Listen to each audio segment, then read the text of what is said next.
Okay, kumusta mga kaigsuunan? Magpadayon kita sa ato ang part 3 sa ato ang pagtuon sa pulong sa Ginoo nga ang mga katawhan sa grasya nga makauban ni Kristo sa millennial kingdom. Mahingundanon kayo kini mga kaigsunan o hinaot nga nakasugod ta sa part 1. Akong giila nga ang balaang Espiritu Santo mo'y pinakamaayong magtutudlo nga kon gamiton niya ang matag usa kanato ang imong pagpaminaw ug labi na kanako ang akong pagpanulti pagpambit nini mahimong mapuslanon ug mabulokon kayo kay siya man ang kamatuoran.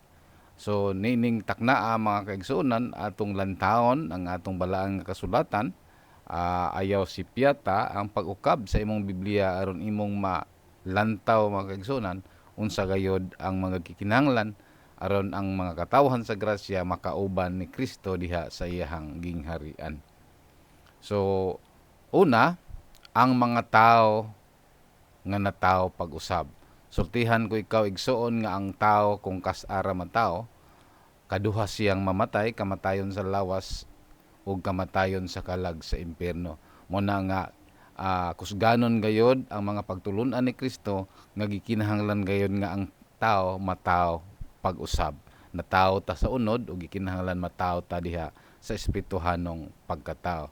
Sumala pa sa Juan 3:5 mitubag si Jesus sa pagkatinuod nagaingon ako kanimo gawas kung ang tao magpakatao sa tubig ug sa espiritu dili siya makasulod sa gingharian sa Dios.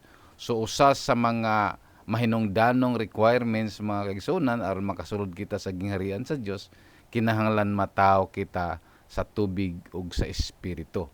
Ang but ipasabot niini sumala sa Ezekiel, bisbisan ko kamo sa tubig nga limpyo og kuhaon ko kaninyo ang kasing-kasing nga bato og ilisan ko kinig kasing-kasing nga unod og ibubo ko kaninyo ang Espiritu Santo.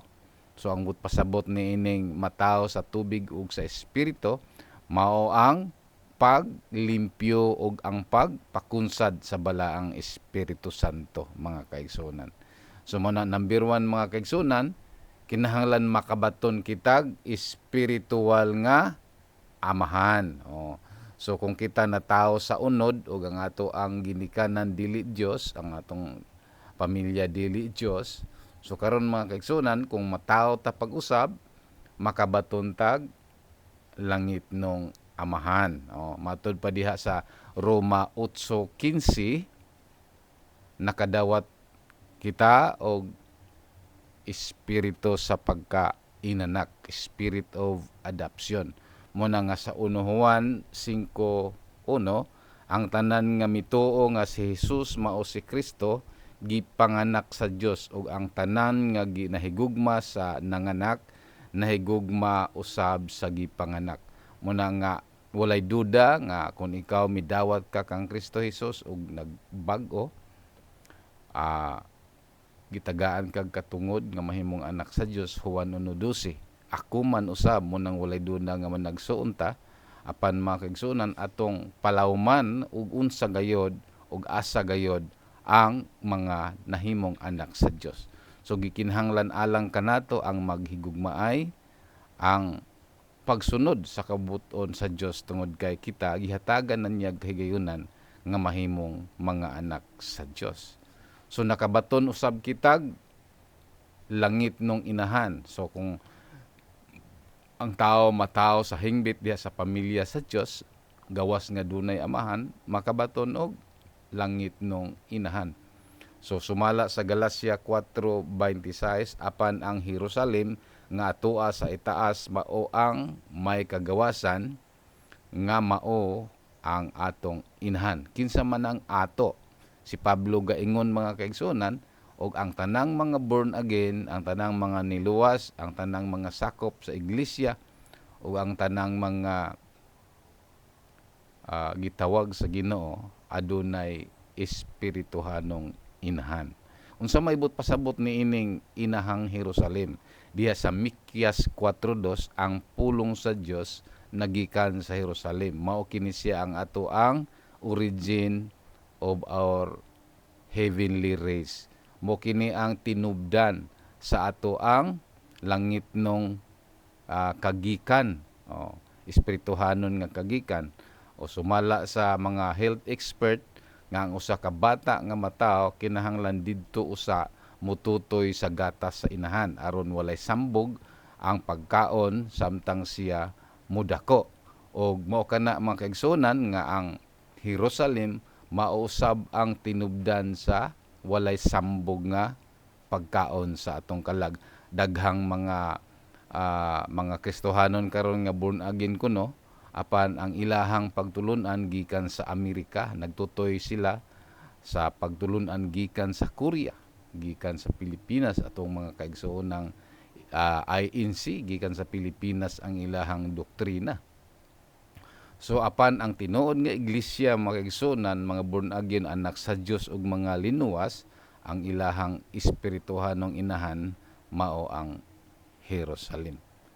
So number 3, nakabaton og langit nung puloy-anan. Of course, sa dihang mataw ta pag-usab sa pamilya sa Dios, gawas nga dunay amahan ug dunay inahan, dunay langit nung puloy-anan. Ingon diha sa Salmo 132:13 ug 14, kay ang Ginoo nagpili sa Sion, iyang gitinguha kini nga alang sa iyang puloy-anan.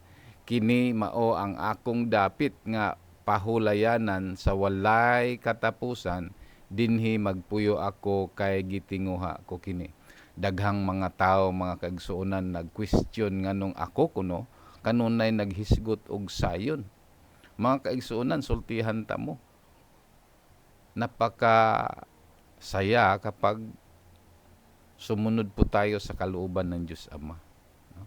Nindot kayo kung musunod ta sa kagustuhan o kabuton sa Diyos. Kay mao ka nagikinahanglan alang sa mga tinuod nga anak. Ang usa ka anak, mga kaigsunan, diha gayud mo puyo sa puloy-anan sa Dios. So mao na hinungdan nga dinhi, mga kaigsunan, ang usa ka tinuod nga born again, mga anak sa Dios, mga linuwas ug sakop sa iglesia, naagayod sa sayon, mga kaigsunan, kay mao kini ang puloy-anan alang sa mga anak sa Dios. So ikaduhang mga bahin nga sa usa ka tawo, mga kaigsunan, nga makauban siya sa millennial reign of Christ, ang mga taong mihunong na sa pagbuhat og sala.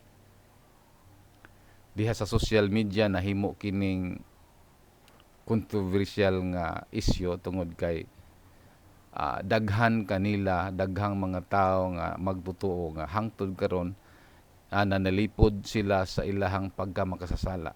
Gusto nilang ipakigbisog nga ang tao makasasala. Of course, mga kaigsuonan, ako, kitang tanan makasasala, ang tanan nakasala ug nawad-an sa himaya sa Dios. Apan, mga kaigsuonan, ang nahimong anak sa Dios mihunong na sa pagbuhat og sala. 1 Juan 3:9, bisan kinsa nga gipanganak sa Dios wala magbuhat sa sala, kay ang iyang binhi nagpabilin kaniya og siya dili makasala kay gipanganak sa Dios. Ako, mga kaigsuonan, himayaon ang Dios. Nahibalo ko nga gipanganak ko diha sa Dios.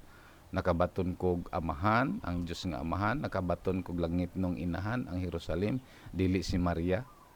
O karon nakabaton kog puloy-anan nga maong sayon, wala na ko sa man-made religious group. Og kumplito ang akong pagkatao pag-usab diha sa pamilya sa Dios. Og makaingon ko nga ako dili na makasala. Dili tungod kay ako gaingon niini ug ako gahimo niini, kundili gideklara sa Dios nga ang tanang gipanganak sa Dios dili makasala.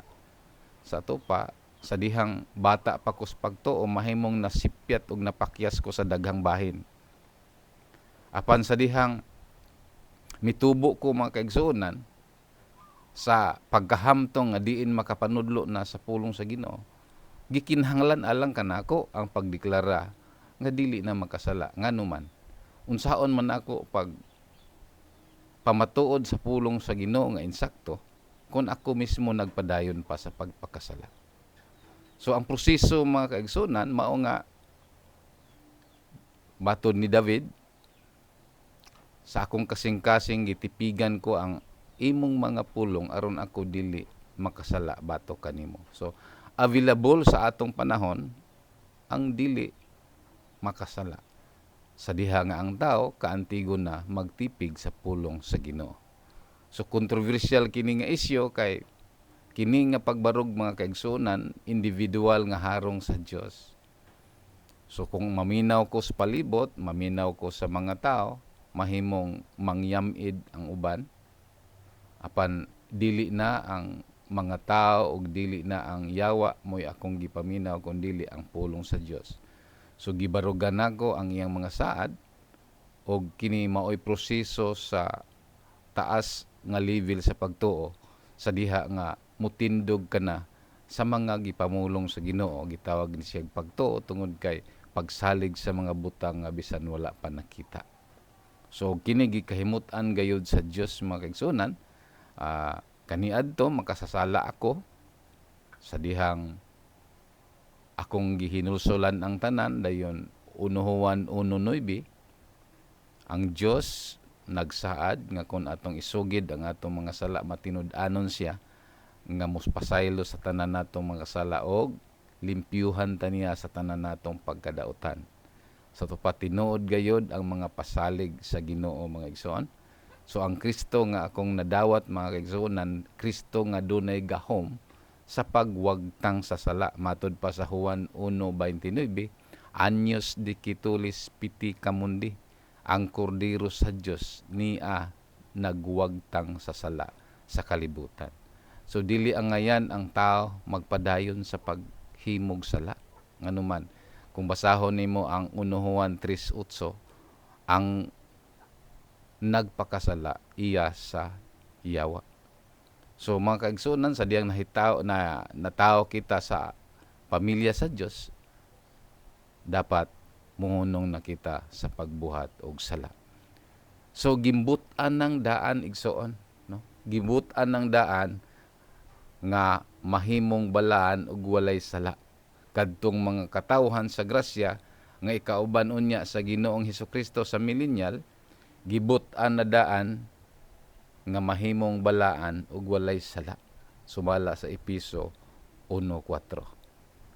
Dayon nganuman nga nahigibutan man nga nahimong walay sala, balaan tungod kay napasaylo na hinluan, gipapas, gikalimtan na ang tanang sala.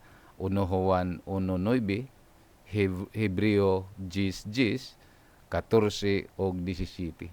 So bao ka na ang tahas misyon sa atong Ginoo nganong miani siya 2,000 years ago, mission accomplished. Once and for all, gipasaylo, gipapas o gikalimtan niya ang atong mga sala.